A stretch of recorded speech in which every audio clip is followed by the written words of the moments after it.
bonjour à tous. Tout d'abord, merci beaucoup au Festival Lyon pour cette invitation. Donc je me présente, je m'appelle Hugo Vidic, je sors de l'école de design d'Orléans. Mais je vais vous présenter, enfin mon design objet espace, pardon. Et donc je vais vous présenter mon projet de diplôme de l'année dernière, donc de 5e année, qui est en fait un projet de recherche et d'expérimentation. Pour situer le contexte du projet, je me suis intéressé à la valorisation des déchets organiques dans l'agriculture. Et je me suis posé la question de si on peut à la fois cultiver et élever nos matériaux, enfin notre nourriture et nos matériaux, en trouvant une application ou des applications à la fraction non comestible de notre production alimentaire. Donc dans ce contexte-là, je trouve que le designer il a une responsabilité et un intérêt à participer en fait à retrouver cette synergie entre l'industrie et les déchets agricoles et l'agriculture pour, comme c'était le cas jusqu'au début du XXe siècle en fait, et qu'on a perdu avec notamment la pétrochimie. Et donc voilà, renouer ce lien entre agriculture et industrie par le biais du déchet et avec le designer comme médiateur. Donc dans ce contexte-là, je me suis intéressé plus particulièrement à la plume dans l'agriculture, qui est considérée comme un déchet et qui est une ressource disponible en grande quantité, c'est 90 000 tonnes par an environ. Et il n'y a qu'un tiers qui est valorisé, mais valorisé sous forme de farine, donc à destination de l'alimentation animale, des animaux domestiques, ou aussi comme fertilisant pour les sols. Mais déjà, elle est que partiellement valorisée et à mon sens, au vu des propriétés qu'offre la plume, elle est sous-exploitée et sous-valorisée. Et donc voilà, la plume a des qualités esthétiques, elle a aussi des propriétés thermiques et mécaniques intéressantes. Donc voilà, l'idée c'est de se pencher sur cette ressource-là. Donc là on a quelques chiffres, quelques informations par rapport à la ressource, à la filière. Donc dans ce contexte-là, l'idée aussi c'est d'avoir donné aux designers une responsabilité dans la promotion d'une agriculture et d'un élevage durable et responsable. C'est pourquoi, là, si on regarde par exemple pour la filière donc, agricole, l'agriculture, les poules, les pintades, c'est 80% d'élevage intensif, donc avec une très forte concentration dans des bâtiments fermés, sans accès à l'extérieur, à la lumière, etc., avec plusieurs dizaines d'individus par mètre carré. Et donc moi, j'ai pris le parti de me tourner vers un éleveur local qui travaille à petite échelle. Donc j'étais à l'Estade d'Orléans, dans la région autour. Et donc c'est lui qui m'a fourni en plumes. Et en fait, il assurait la totalité des étapes de production, de l'élevage à la vente en passant par l'abattage, et bien sûr en offrant des conditions dignes de vie à ces animaux.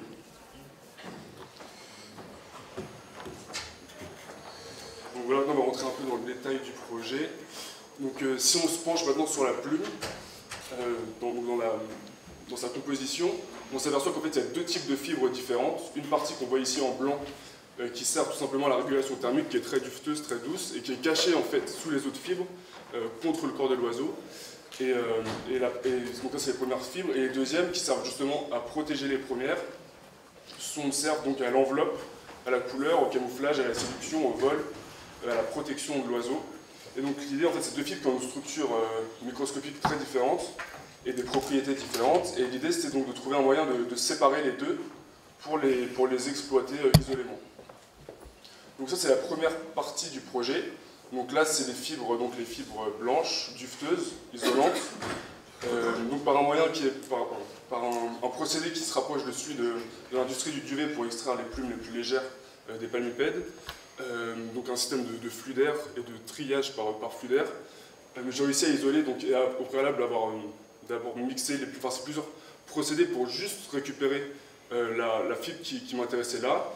Et l'idée c'était ensuite de trouver un moyen de la piéger et de la fixer sur un support. Et donc là j'ai mobilisé un liant biosourcé qui s'appelle le PLA, donc qui est un plastique biosourcé, donc fabriqué à base d'amidon de maïs, mais qui peut être fabriqué avec plein d'autres, toutes les plantes qui ont des amidons. Donc là aussi on a la question de déchets, de gaspillage qui peut intervenir. Et donc en fait les fibres sont piégées dans donc on l'a ici, une espèce un peu comme un peigne, une matrice de picots qui viennent piéger et fixer la fibre par thermocompression. Donc ici on a une gamme de couleurs du gris au blanc au gris foncé, parce que c'était du duvet de poule et de pintade. Et et donc dans des proportions et de couleurs diverses. Donc ça, c'était pour la première partie du projet, donc pour les fibres isolantes, et donc, au terme d'application, ça peut aller donc l'isolation thermique, l'isolation acoustique, et aussi la filière textile qui peut être intéressante. Là, je suis en train de voir comment incorporer ces fibres sur une surface textile. Donc voilà, ça c'est encore en phase de recherche. Donc la deuxième partie du projet, donc les fibres qui sont à l'extrémité colorées, donc là extraites et isolées et puis réduites ensuite en poudre raccourcie. Et donc on a du roux, du blanc et du noir à la base, et si on joue sur les mélanges et sur les proportions de chaque couleur, on atteint cette gamme colorée. Donc là c'est la forme brute du matériau, et là encore une fois je mobilise le PLA. En fait, vous pouvez voir, il y a des échantillons ici dans la boîte, vous ne verrez peut-être pas de long, mais vous pourrez regarder après si vous voulez. Et donc, là, avec ces trois couleurs, mes expérimentations ont mené à ce matériau, toujours en mobilisant le PLA comme liant, à ce matériau très fin qui fait moins de 1 mm d'épaisseur, où il y a à peu près 50% de plume et 50% de PLA. Et donc, en fait, un matériau qui a les propriétés un peu du plastique et de la plume, et l'esthétique et les propriétés mécaniques aussi de la plume. Donc la fibre notamment renforce le plastique, entre autres choses. Et donc on s'aperçoit que c'est un matériau qu'on peut du coup thermoformer et usiner numériquement, des coupes laser, des coupes numériques, etc. Et donc par rapport à ce matériau-là, donc on a un visuel un peu plus serré ici, j'ai travaillé pour le diplôme juste pour lancer des pistes d'application sur un module qui se répète auto-imbriquable, qu'on a ici en fait à l'écran et dont il y a des échantillons dans la boîte. Et l'idée c'est d'imaginer un système de parois verticales avec des modules qui s'imbriquaient les uns dans les autres. Donc voilà, avec des gammes colorées qu'on a vues plus tôt. Et donc là, une modélisation 3D de ce que ça pourrait être à plus grande échelle. Et encore une fois, c'est juste des pistes, des jalons d'application possibles. Il y en a plein d'autres encore à trouver. Et donc voilà, donc ça c'était une première... Donc par rapport à ce matériau-là, les applications possibles, c'est de la décoration, l'aménagement d'intérieur, le cloisonnement, l'ameublement, le travail de la lumière. Donc il y a plusieurs choses possibles. Donc ça c'était des cloisons à suspendre. Là il y aura des cloisons à poser, par exemple, pareil sur l'idée du module imbricable. Jouer sur les transparences, les épaisseurs, les ouvertures, et la modularité de l'élément et des cloisons.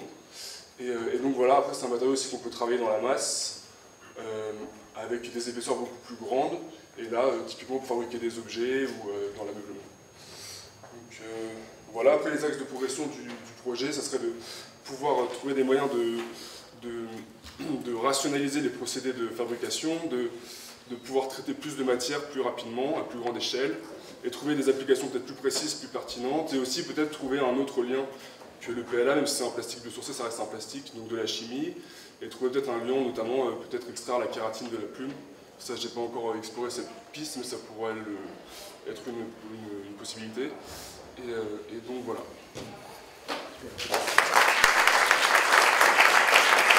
Bonjour à tous, merci de l'accueil et pour toute cette intervention très intéressante qu'on a juste après.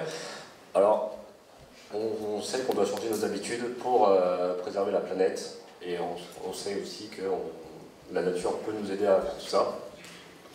On pense tout de suite à beaucoup d'innovations, que ce soit l'utilisation de la force du vent pour produire de l'électricité, pour ainsi épargner nos ressources non renouvelables.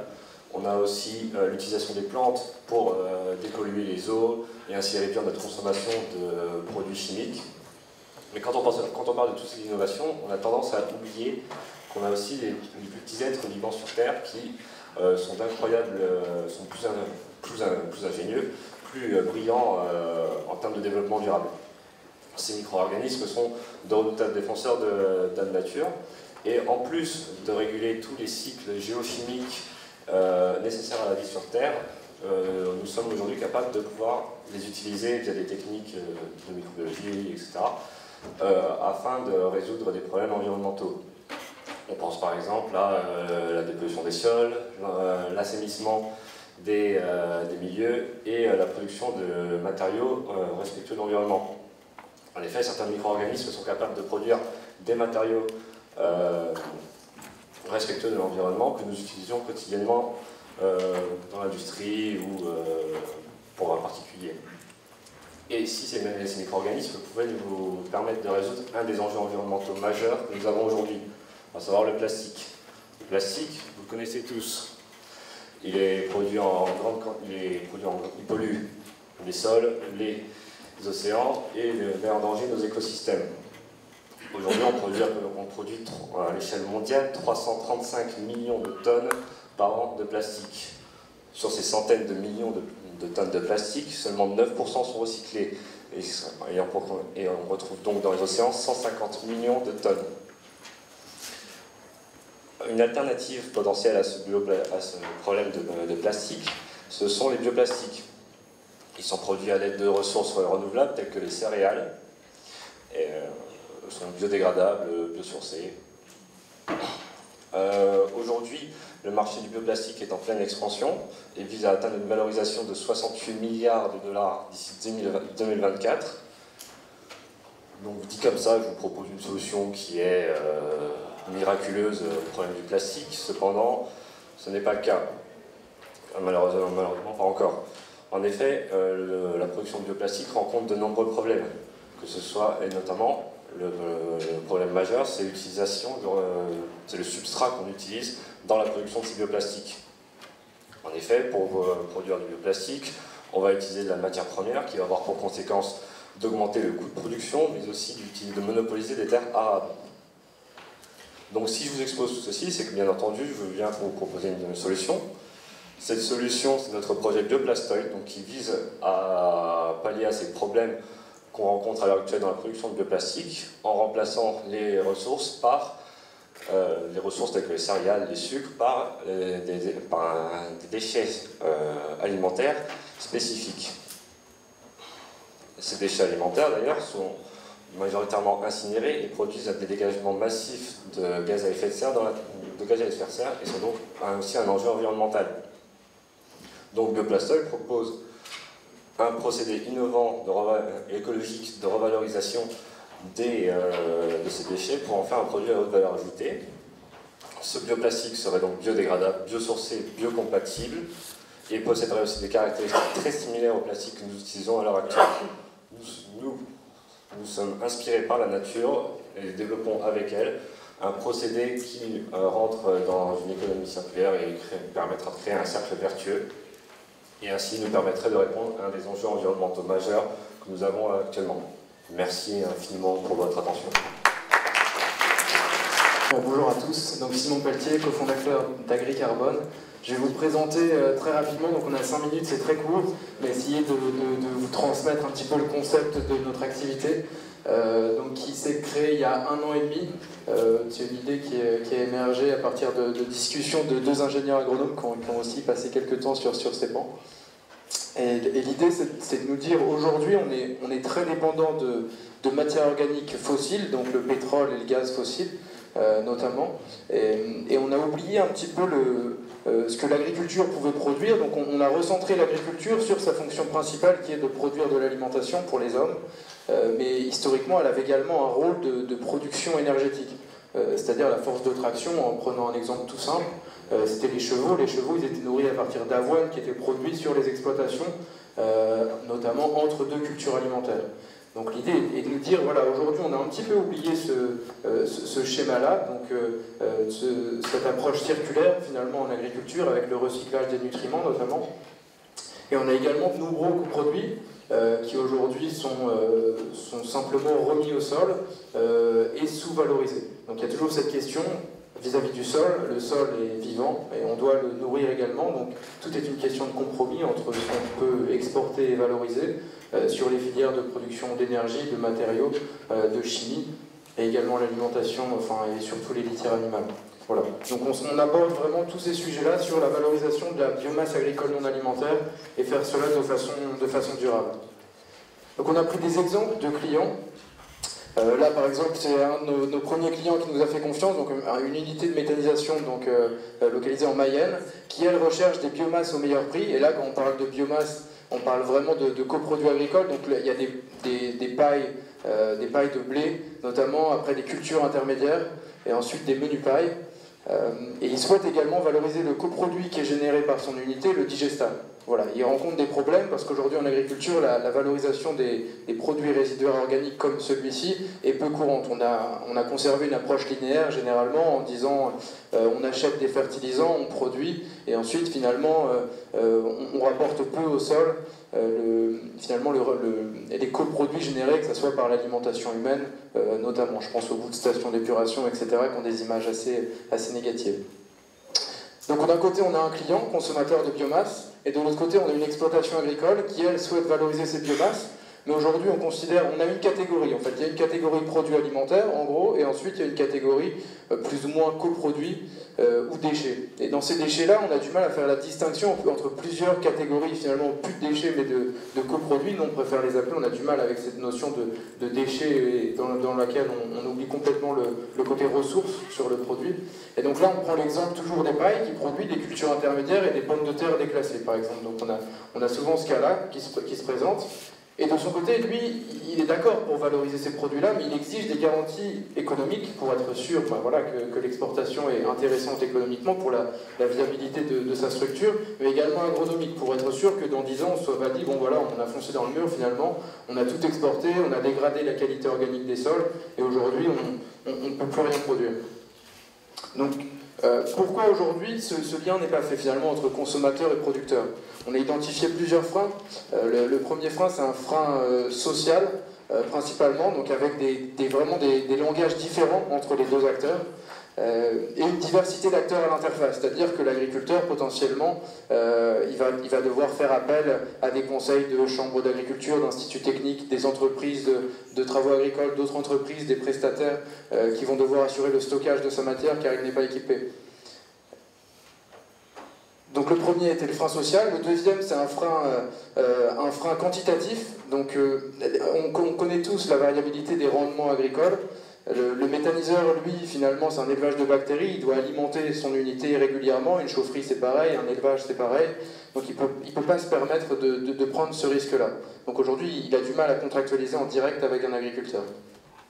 Une opacité des marchés également, donc finalement, ces matières-là aujourd'hui, il n'y a pas de marché, on connaît le prix du blé, tout le monde le connaît, on peut le trouver sur internet facilement, le prix de la paille c'est compliqué, des menus pailles et des cultures intermédiaires, je ne vous en parle même pas. Et enfin la logistique est complexe et a nécessairement besoin d'être vraiment optimisée sur tous les aspects pour justement que le revenu complémentaire généré par la valorisation de ces coproduits apporte une valeur ajoutée pour l'agriculteur.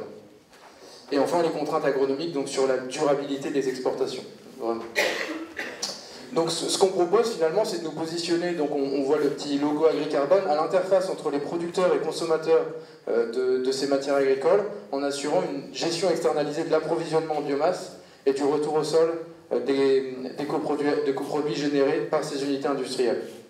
Ou pas forcément industrielles, d'ailleurs artisanales également, on n'est pas fermé. Et comment ça se décline? Donc finalement ça se décline en deux activités principales, j'accélère un petit peu.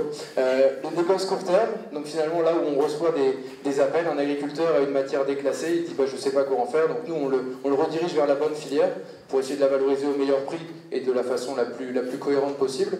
Et de la même façon, on peut avoir une chaufferie qui nous dit moi j'ai une petite baisse de production, j'aimerais bien tester cette matière, est-ce que vous avez des matières à nous proposer? Comment ça se passe concrètement? On est en train de développer un site web avec des interfaces qui servent simplement de dashboard qui permet de présenter un état des lieux aux consommateurs et aux producteurs et que chacun s'y retrouve en temps réel plutôt que de passer notre journée au téléphone. Voilà, donc ça permet de gérer tout ça, la logistique, l'administratif, on caractérise bien la matière, comme ça il n'y a pas de surprise de part et d'autre. Notre business model, donc c'est de l'achat-revente de matière. Bon, ça, vu le contexte aujourd'hui, j'imagine que c'est pas le plus intéressant. Mais voilà, c'est comme ça qu'on fonctionne, donc on est le tiers de confiance. Merci. Le négoce long terme, donc ça, c'est notre autre activité qui est finalement notre activité principale. Donc dans laquelle on va chercher vraiment pour un industriel donc qui a besoin d'une chaufferie qui veut s'installer, qui a besoin de 10 000 tonnes de paille sur un territoire. Donc on va aller travailler avec les agriculteurs locaux et mettre en place justement ce système circulaire d'exportation de paille et de retour au sol de coproduits. Donc dans ce cas-là, les cendres, mais il y a d'autres coproduits présents sur les territoires. Je pense notamment au compost de déchets verts sur lesquels on a déjà travaillé cette année. Donc là, on se base sur des technico-commerciaux qui sont présents localement et qui vont nous accompagner sur tous les aspects de la chaîne logistique, notamment en veillant bien à une bonne qualité de matière. Voilà, donc de la même façon, on est vraiment le tiers de confiance, donc on est le seul interlocuteur de l'industriel. On simplifie un petit peu les relations. Notre méthode, donc on travaille en partenariat avec les acteurs du territoire, on ne considère pas qu'on a la science infuse, on veut vraiment travailler en partenariat avec les chambres, les instituts techniques locaux, des associations également, qui vont nous aider à aller plus vite et vraiment capitaliser sur l'expérience déjà connue. Donc la durabilité, on travaille avec un outil qui est développé par un organisme indépendant.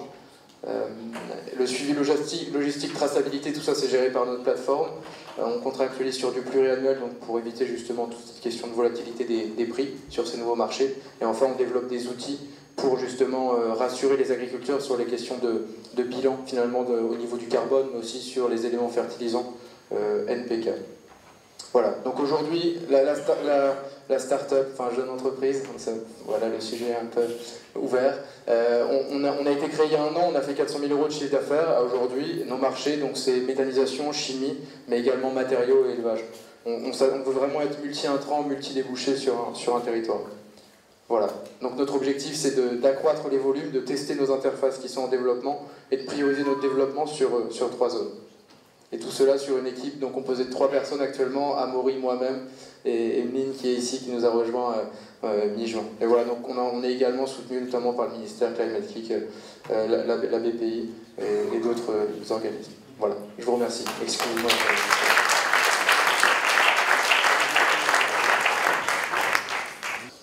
Bonjour. Donc nous on est... Enfin, moi je suis professeure à l'école Estienne et voici les étudiants qui sont étudiants en cinéma d'animation documentaire et en illustration aussi. Et en fait on est là, on a été contactés par Paul et Dorothée pour faire en sorte d'être des médiateurs entre le monde de la science et le nôtre qui est plutôt artistique. Donc on en a vu un exemple là et ça se poursuit un peu ici. L'objectif d'aujourd'hui, ça va être une mise en relation entre les étudiants qui sont capables et qui vont faire des films en fait par rapport à ce qu'ils ont entendu aujourd'hui, soit au niveau des conférences, soit au niveau des pitchs, s'il y a des besoins, si certaines personnes en fait souhaitent pouvoir mettre en image, en fiction ou en documentaire, en didactique, leurs idées. L'idée c'est vraiment de les contacter pour pouvoir vraiment faire le lien entre le contenu scientifique et ce contenant qui est de nature filmique. Voilà. A priori, ça serait plutôt sous forme de film d'animation et pas forcément sous forme d'illustration, mais tout est possible. Et donc ils sont là ici et vous pouvez largement prendre la parole, justement pour que vous les voyiez et lors de la pause que vous puissiez discuter avec eux si vous en avez envie et vice-versa. Parce que l'idée c'est que ça marche dans les 2 sens et qu'on puisse imaginer qu'il y ait des coups de cœur, on va dire, aller-retour sur des sujets qui les portent et qui vous portent. Je pense que c'est assez intéressant. Et je le remercie aussi parce que je trouve que de mettre en connexion des écoles d'art et le monde de la science, ça ne se fait pas encore beaucoup et je pense que ça mériterait d'être développé justement dans cette idée émise au début de ce festival de connexion et de partage des savoirs et savoir-faire. Voilà. Est-ce que vous voulez rajouter quelque chose ? Non. Ok, voilà. Donc ils sont présentés, vous les avez repérés, je crois, et ils vous ont repérés aussi. Donc merci beaucoup, et puis on va suivre la donc moi je vais vous parler de COAL, l'association COAL, Coalition pour l'art et l'écologie. Alors on va les classer petit à petit. C'est sur pause là, c'est bon ? Non. Non. Alors, on va tout spoiler. Voilà. Donc merci à Tel for Life. Non, ça marchait pas. Je sais pas quoi faire en fait pour être sur pause. Normalement c'est l'espace, j'ai essayé de faire. Ouais. Non, bah. C'est bon, ouais, merci pour cette invitation. Enfin, merci surtout d'organiser cette rencontre avec tous ces échanges-là. On se croirait dans des assemblées justement d'une autre époque, de l'école d'Athènes, où chacun échange justement tous les savoirs. Et voilà, avec Festival Vivant, pour lequel nous sommes partenaires chez Coal. Et merci aussi d'avoir appelé ça, semaille. Je trouve que c'est vraiment, j'estime, je pense que les artistes sont des semeurs. Donc je suis ravie qu'aujourd'hui on parle de semaille et qu'on les sème. Moi je vais présenter donc Coal, l'association, et ça va faire écho, je pense, à beaucoup d'initiatives qui ont été posées. Quelques illustrations vont passer, voilà, c'est des exemples d'œuvres. Donc Coal, Coalition pour l'art et l'écologie, c'est un collectif, on a un collectif de curateurs et de commissaire d'exposition, la première initiative française à mobiliser les artistes et les acteurs culturels sur les questions d'écologie. Donc ça a été créé en 2008 par 3 professionnels de l'art contemporain et de l'écologie.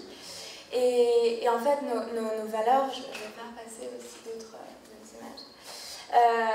Voilà, nos convictions profondes, c'est qu'on peut certes avoir évidemment une transition écologique qui passe par des innovations scientifiques, par des solutions juridiques, politiques, économiques. On en a eu évidemment beaucoup d'exemples, des solutions basées sur la nature. Et en fait, nous, on œuvre aussi pour parler de solutions basées sur la culture et œuvrer pour une nouvelle culture de la nature, parce qu'en fait, les deux sont extrêmement liés. Et je pense aux 500 ans de la mort de Léonard de Vinci qu'on célèbre, et qui en fait était à la fois un scientifique et un artiste. Les étiquettes n'étaient pas aussi présentes à l'époque. Et je pourrais presque évoquer là de but en blanc, d'entrée, avant de présenter tout ce qu'on fait, un projet pour donner une couleur comme ça à ce que peut être l'art environnemental.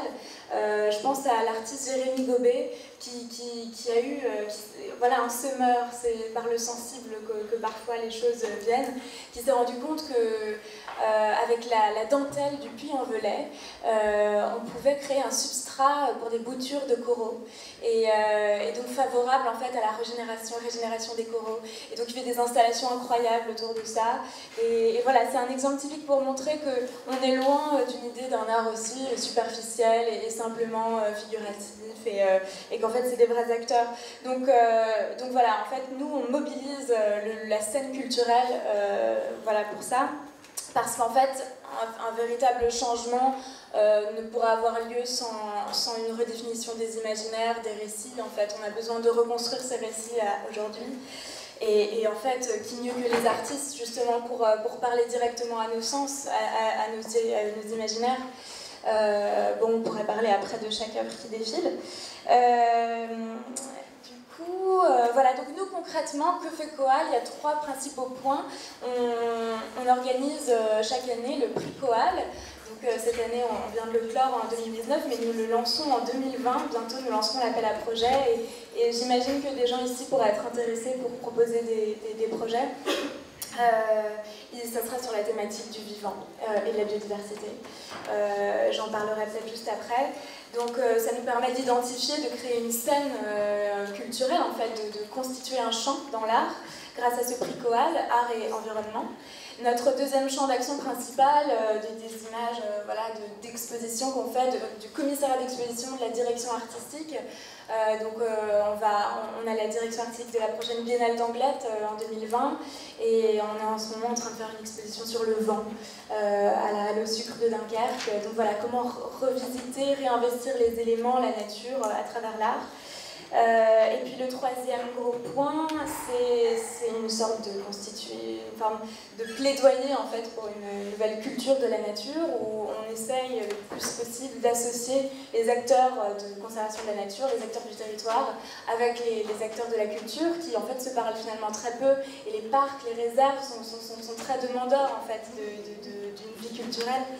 Et donc, nous organisons par exemple des résidences d'artistes. Là en ce moment, par exemple dans le Jura, des artistes sont en train de créer en fait autour de la Bienne, et comment dépolluer la Bienne. Enfin voilà, c'est des exemples parmi d'autres.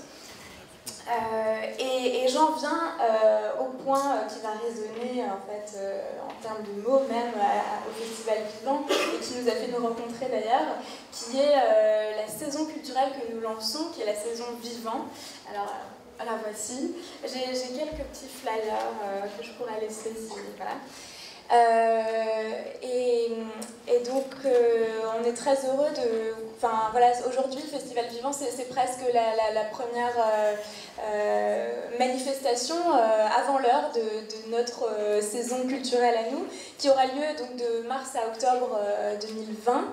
Alors quel est le contexte de tout ça? Bon, je fais défiler des images, il se trouve que c'est à Marseille. En fait, vous le savez sûrement, en 2020, la France, Marseille, accueillera le Congrès mondial de la nature en juin 2020. Et c'est de même, à mon avis, c'est de la même ampleur, du même acabit que ce qu'on a connu avec la COP21 en 2015. Et on avait porté déjà Art COP 21, donc la mobilisation des artistes pendant la COP 21. Et cette année, voilà, c'est la continuité d'Art COP 21.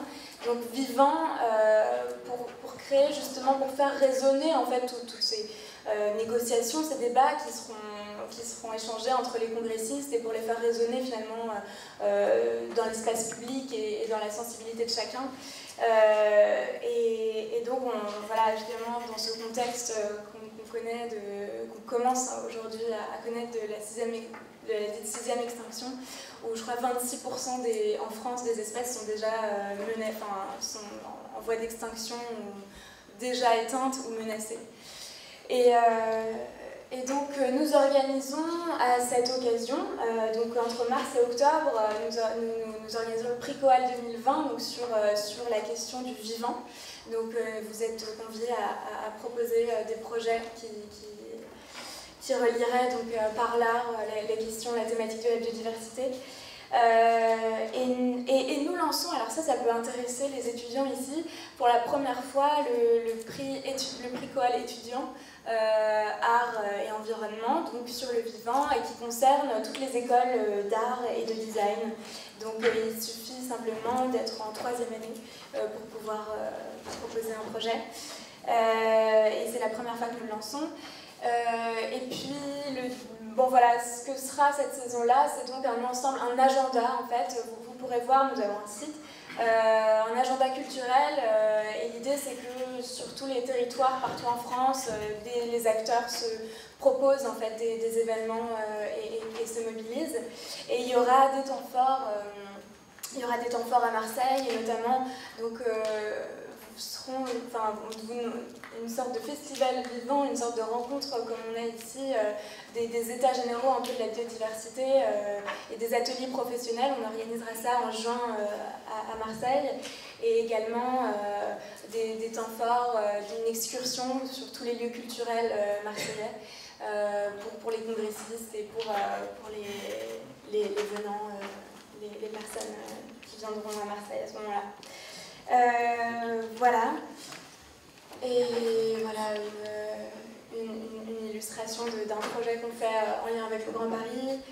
Et je pense que c'est tout. Voilà, si vous avez des questions, n'hésitez pas. Mais j'ai essayé de présenter un petit peu tous les aspects. Merci à vous.